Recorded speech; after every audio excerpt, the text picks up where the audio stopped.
bolivarien.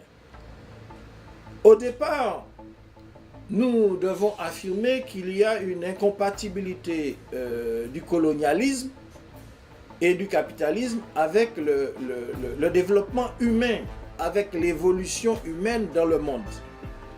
Et donc, pour nous,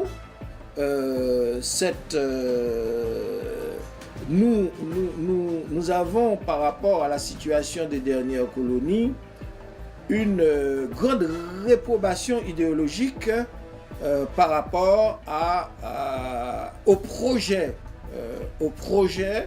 que nous définissons comme le projet impérialiste qui comprend deux volets. Il y a le projet de la France-Afrique continentale et aussi le projet de la France-Afrique pour la diaspora et l'outre-mer.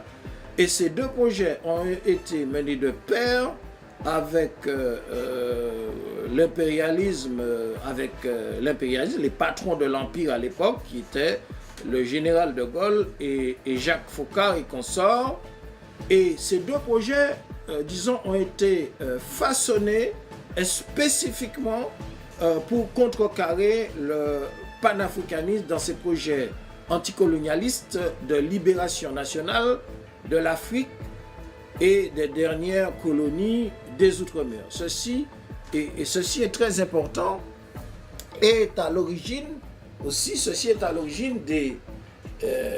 beaucoup de ce que nous appelons des déviations politiques qui vont prendre des facettes multiples et qu'il conviendrait que nous puissions identifier parce que il y a eu à cet effet des concepts qui ont été orchestrés et qui ont servi à ce que j'appelle l'instrumentalisation d'un indigénat politique domestique et, qui sont en fait les pères fondateurs de ce que il convient d'appeler, selon moi, le néocolonialisme trans-autochtone. C'est pour ça que j'ai utilisé le terme afrogénère, panafricanisme et néocolonialisme trans-autochtone.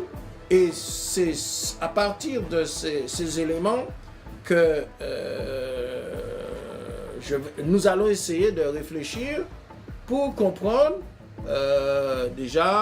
ce qui est le panafricanisme. Et par conséquent, il nous faut mener une prospection politique du mouvement panafricain. Parce que j'ai dit tout à l'heure que le mouvement panafricain commence avec l'arrivée des populations africaines dans la région bien avant Christophe Colomb. C'est poursuivi avec la résistance des populations déportées, mais ce mouvement s'est nourri de la résistance,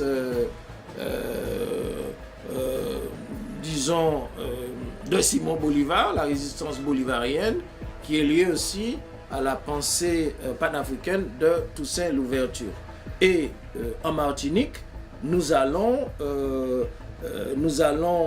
réfléchir sur tout cela pour comprendre que le mouvement aux dernières colonies devrait être unanime dans un même projet de libération panafricain, parce que pour nous, le mouvement de libération panafricain est d'essence, comme j'ai dit tout à l'heure, bolivarienne, et aux Amériques, et précisément en Martinique, pour nous, c'est une révolution des amis de Sa Majesté Haïlé Sélassié Ier, qui est donc fondateur de l'unité africaine, de l'organisation de l'unité africaine.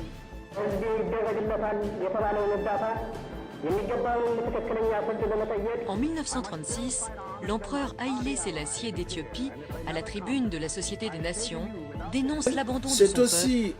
Ce mouvement est aussi lié aux amis, au mouvement bolivarien, mais aussi aux amis du mouvement, bolivarien, aux amis de Hugo Chavez, aux amis l'Alliance bolivarienne pour l'Amérique latine, qui donc d'Alba, et parmi ses amis, il y a, comment dirais-je, le mouvement de l'axe de la résistance antisioniste. Alors, pour bien situer les choses, disons que depuis 1946, le mouvement de libération panafricain a été neutralisé par le sionisme et le colonialisme, ainsi que par son corollaire, le néocolonialisme constitué des élites et des politiciens autochtones. C'est pour ça que nous parlons de néocolonialisme autochtone, qui étaient opposés à l'identité africaine des peuples qui ont été déportés de l'Afrique aux Amériques et aux Caraïbes. Il faut rappeler que avant 1848, les événements de révolte qui se sont produits et que nous pouvons considérer comme d'une même résistance. Et de nos voeux, il y a un grand fleuve du panafricanisme qui a été déplacé. Ce grand fleuve du panafricanisme a été repoussé. Et il devra retrouver son lit au moment de l'avalas, comme ce terme est employé par Tite, par le président Aristide, qui est aussi un panafricaniste de théologie de la libération, qui fait partie de l'esprit et de la lettre du panafricanisme.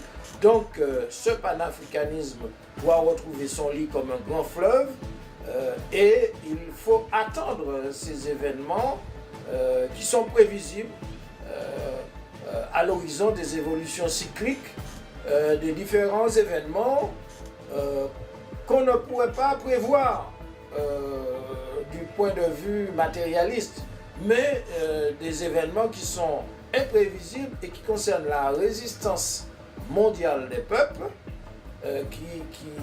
ces peuples qui doivent nécessairement se réveiller et nous devons contribuer à cet éveil des peuples pour l'ascension de ces opprimés et aussi pour la résurrection du peuple noir. Disons, il y a quelques rappels des origines du panafricanisme à faire, puisque le panafricanisme, comme je l'ai dit tout à l'heure, s'avère un mouvement de libération des peuples noirs. Pas seulement les peuples noirs, mais les peuples tout court. Ce courant politique, il a été incarné institutionnellement par l'organisation de l'unité africaine qui a été fondée à Addis Abeba, en Éthiopie, qui est donc l'OUA.